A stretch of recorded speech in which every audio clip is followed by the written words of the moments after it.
来吧，咱们下边花一点时间说说马斯克。马斯克呢是遭到了川普严厉的警告。在接受 NBC 新闻采访的时候，川普讲，被问到如果马斯克去支持民主党的话，那你怎么认为？这话从何说起啊？这怎么马斯克要支持民主党呢？这是有所指的啊。有一个新闻网站呢做了这么一个报道，说和马斯克相识超过10年的民主党籍的议员叫卡纳，礼拜四的时候和马斯克的一个心腹哥们儿进行了一次深谈，讨论马斯克是不是愿意在明年的中期选举中跳反来帮助民主党。结果这卡纳呢，他就告诉了这家网站，说呢，让马斯克公开反对这个关税政策，包括呢川普搞的这个美丽大法案，以及那个反科学和反移民的议程等等，有助于遏制川普违宪的政府。所以说他期待马斯克在这方面你比如说一些什么反科学说的是疫苗这个卫生部他们干的这些事儿了。马斯克是反非法移民，但他并不反正常的移民，包括对什么学校的学生国际学生。马斯克呢，因为他是个全球化的人嘛，那美国还是需要人才的，他还是支持的啊。所以这方面呢，和民主党其实是有暗合的。那这哥们儿呢，就想劝马斯克能不能在明年能不能把矛头指向那帮马克党，而不是民主党人。这是有这么一个说法。是因为这件事儿，记者才问到川普，如果他要真支持民主党，你会怎么做呢？川普这才回答，如果他这么做，他就得为此付出代价，如果这么做，他将要付出非常严重的代价。严格讲，作为美国总统说这话你也没道理。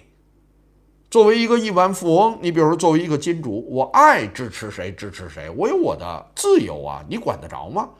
那你有什么权利来威胁我呀？川普就威胁了那你听不听那就看你了。那问到你是不是要和马斯克恢复关系，川普说 no。 那记者还不死心，就问那你是不是跟马斯克的关系已经彻底结束的时候，川普说我想是的。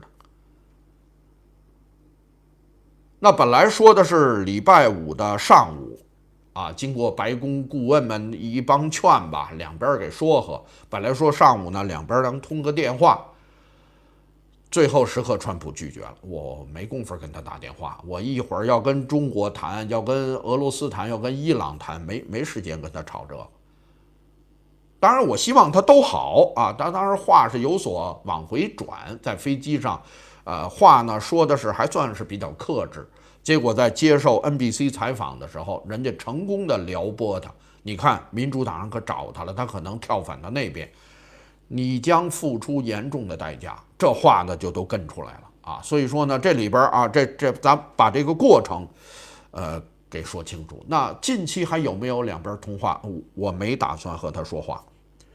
他指责马斯克对总统职位非常的不尊重，我认为这是件很糟糕的事儿，因为他非常的不尊重，你不能对总统这个职位不尊重。那大伙儿就问，那他删了一个帖子，说把那个爱泼斯坦是不是有可能暗指你在那个名单上会不会这样？然后川普也讲说那是旧闻了多年来一直被提起说那件事和我没关系，那只是一个旧闻。那记者又问，那个他大火箭什么的等等，航空航天的那些联邦合同怎么办？你不是要撤销吗？川普讲我有权这么做，但是现在我还没想这件事儿，把这件事儿给收回来了把这件事儿给收回来了。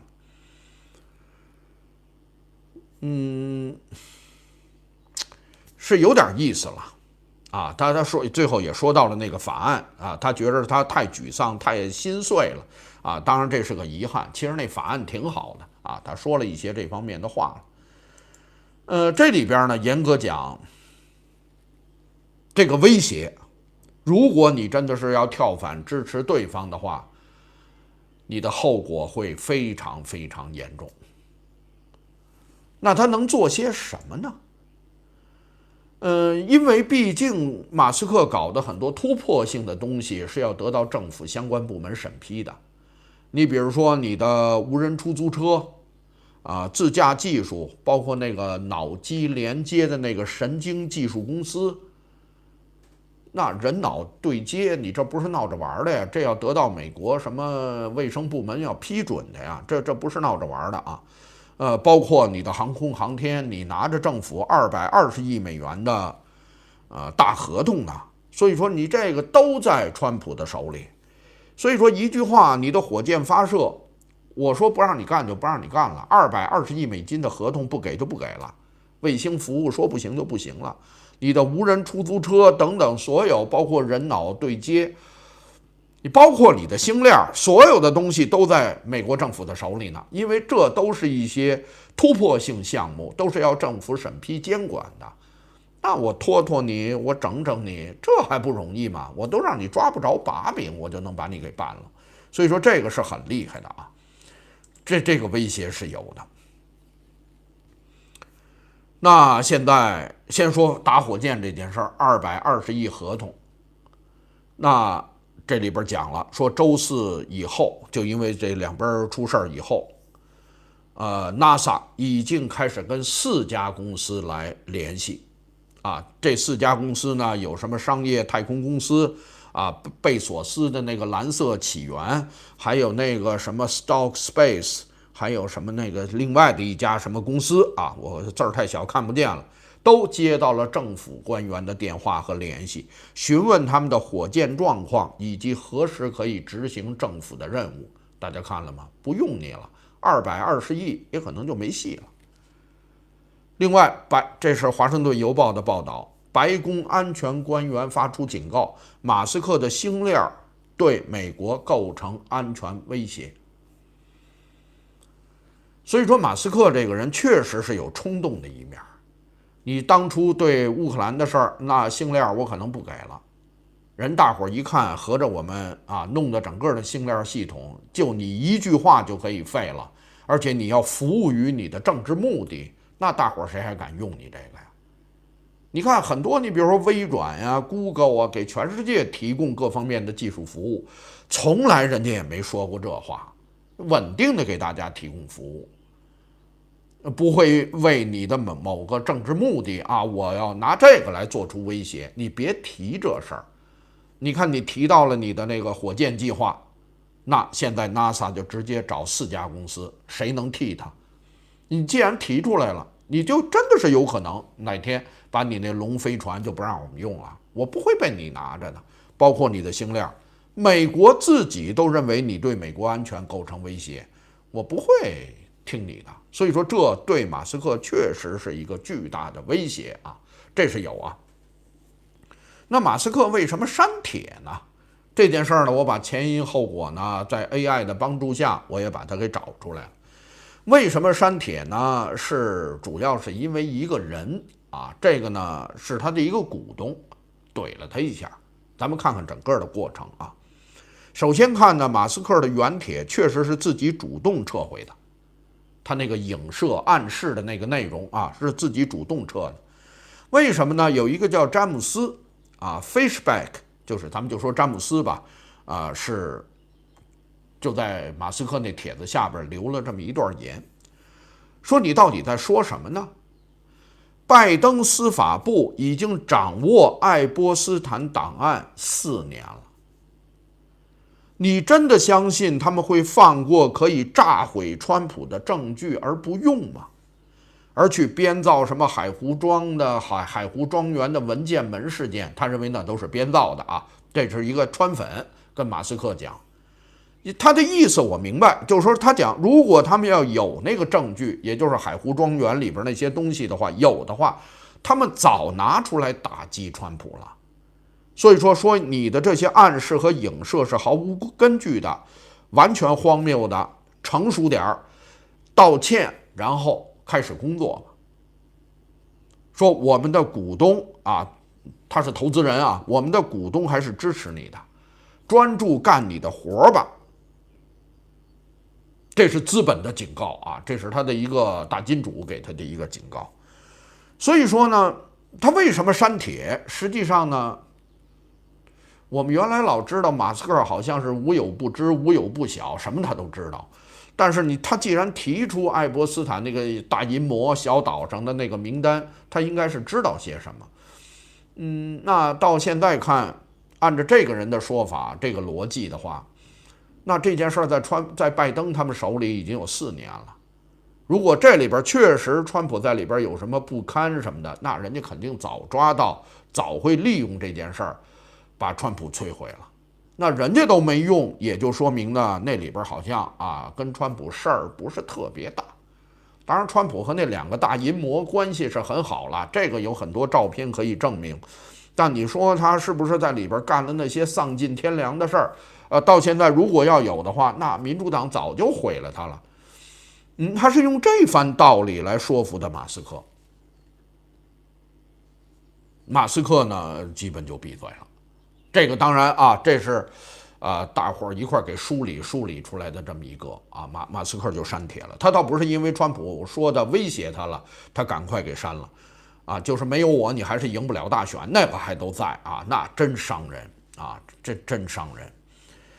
确实有很多，你比如说原来我们讲人情世故，说到很多老朋友突然呢也闹别扭了，最后一句气话脱口而出，没我你根本不会有今天。说出这句话，2个人的朋友关系彻底斩断，再也没有了。就无论如何这句话是不能说的。那他现在既然已经说了，我估计这跟一根毒针一样扎在川普的心里，无论如何是2人不能再拿起电话了，再像以前那样再聊聊，看看能不能恢复关系，是不可能的了。平时我们人情世故包括夫妻之间很多事儿，没有我你能有今天吗？可不能说这话这话对对方的自尊心，对对方的伤害是难以估量的，是连根儿拔的。所以说呢，那个没删这个呢是因为别人说了这么一番道理，他删了。那简单说说，马斯克真的在谋组第3党吗？马斯克呢是发了一个帖子，还是就在几个小时前发的，说人民已经发出了声音，美国需要一个新的政党来代表80%的中间阶层，而恰好有80%的人同意，这就是命运。80点几吧，80.4，当时他那个投票，他认为这就是命这就是命运。然后他转发了一个粉丝的建议，那这新党叫什么呀？就叫美国党，他的名儿都有了。然后马斯克呢是最新的，大家找他的推特，最新转发了一个美国大 V 的文章。这个大 V 呢是个大川粉我也关注着这个人呢他平时说什么我也都知道。他转发了这个人的文章，是这么说的：说当560万人告诉你他们在政治上无家可归的时候，或许是时候来推翻整个的社会了，就是整个的社区。他用的是 neighborhood就算整个社会吧。他说呢，马斯克提出的美国党引起了80.4%的受访者的共鸣，他们已经厌倦了建制派的双头垄断。盖洛普最新的民意调查显示，有43%的美国人声称自己是独立人士，中间选民拒绝2党。在这些独立人士中，有56%的人对马斯克持正面的看法，甚至有34%的民主党人也对他持积极的态度。共和党人则喜欢他的预算削减法案，民调中有72%的人支持他，说他拥有独特的优势，能够团结两边的反建制力量来对抗华盛顿的固定政治阶层。他讲呢，这里边有史密斯，有什么沙纳汉等等这些人，无数人都感觉到建制派的控制力正在大幅度的削弱。历史警告说第三方会失败，历史上都是嘛。但是马斯克带来了前所未有的资源、平台和时机，科技已经能够使政治民主化。美国党以它优雅的简洁，最终将满足这80%的愿望，摧毁沼泽，而不仅仅是一个简单的新的管理。这是原来的这个大川粉，现在已经站在了马斯克这边。这现在都在鼓噪这件事呢啊！马斯克呢现在都在转发这些人的说法，他认同吗？那他啥意思啊？真的要组个第三党吗？我现在看到我给归纳了2种说法。有一种说法呢，说到不屑一顾，说马斯克要组一个中间党派，整个就是一笑话。说有几个人认为这么一个没情商啊，这智商超强、情商极弱的人有这种政治手腕和能力呢？你不是搞技术、搞政治，是搞人，你能把人弄在一块儿吗？然后呢，说马斯克现在的表现就是那些技术精英的通病，商业的成功，或者是技术上的巨大成功，让他们对经济、政治、社会问题有各种玩电脑游戏般的傲慢。说在马斯克眼里，看待其他人就跟游戏里的那些傻叉是差不太多的。所以说，在这种情况下，你有什么阻挡的可能呢？一般人是看不上的。但是呢，有另一部分人呢，给他设身处地的分析，认为他也没别的选择。为什么呢？说现在呢，两边正式跳反，该说的话都说了，两边已经没有关系恢复的可能性了。那现在马斯克因为之前他完全压到了那边，现在又跟这帮人反了，他现在的处境是非常凶险的，因为他之前站队太过，把自己定位成了一个野心勃勃的一个资本寡头，他已经把自己的退路全部都堵死了。而现在那帮马克党们对他的背叛由爱完全转成了恨，因为原来这两拨人也不是一个技术精英啊，这一大片人。另外呢，就是土生土长小镇上的那帮马克党，那帮红脖子，这两拨人他完全他也不是一回事儿啊。现在呢，以马斯克为代表的这帮人跳反了，那这帮人开始猛烈的反噬。那你原来呢？你把民主党得罪的，你把那边得罪的，那伤人入骨啊！你再怎么着，那边也不会接受你，只会利用你了。那现在被你得罪的那阵烧他车或者是怎么样的，再也不会改弦更张来买他的产品了。所以说现在呢，他是左右都是死敌，左右都想置他于死地。现在到了这么一个地步。听听这2天班农、Loomer 这帮人都说什么呢？说从这个角度来说，在美国，马斯克唯一的出路就是搞个第三党，甚至挤进国会，变成关键的少数，两边人都来求他了，就像原来柯文哲的那个意思。当然呢，在美国这个环境中，第三党的空间是非常之小。但是马斯克呢，因为他有个 Twitter， 他有4000亿美元庞大的财力，这都是当年那个布隆伯格那个彭博所不能比拟的。在这么一个新人物的情况下，高知名度啊，他那雷厉风行的那种极大的破坏力，不好说。他实际上没有别的选择，为了让自己身家平安，能保自己的未来的出路。那他有3年半的时间可以搞这个呢，那是真的有可能这么做的。他要是真干起来，弄不好2026都可能会造成相当大的影响，也说不定呢，也说不定呢。用他的超能力啊，真花钱在那砸钱，捧一大帮众议员，捧一大帮参议员，最后出来了以后变成一个关键少数，那也不好说。所以说呢，一帮人是不屑一顾，可是也有一帮人分析呢，其实他没有别的选择。真的，马斯克就到了这么一个地步，把自己的道走窄到这么一个程度嘛？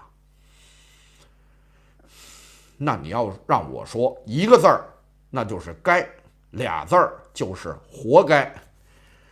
我认为就是这么一个状态。那你要是问我，你原谅这人，我永远都不原谅。就前一阵他展现出来的那种邪恶，舔俄罗斯、干扰德国大选，他展现出来那种强烈的种族主义，他展现出，你别说他说去火星，他到那儿他一耳说了算了，弄出来的绝对是一个充满了种族歧视的一个，就那种所谓的王国啊，充满了那种强制管制的那种地方，我对他那些玩意儿不感兴趣。所以说前一阵他展现的太多了啊，所以说那个骨子里的很多东西。平时我们都看不到啊，这最近来这个大展现，他不会改变我对这个人的印象。他的能力越强，我越恐惧啊，所以说我不希望，他能真的是搞成什么事儿，什么第三党什么的啊，他未来他成为关键少数，两边都来哈着他，就像现在台湾的立法院那样，那我认为美国更坏了啊，我不认为，我倒不愿意他什么搞第三党。我没有这样的想法啊。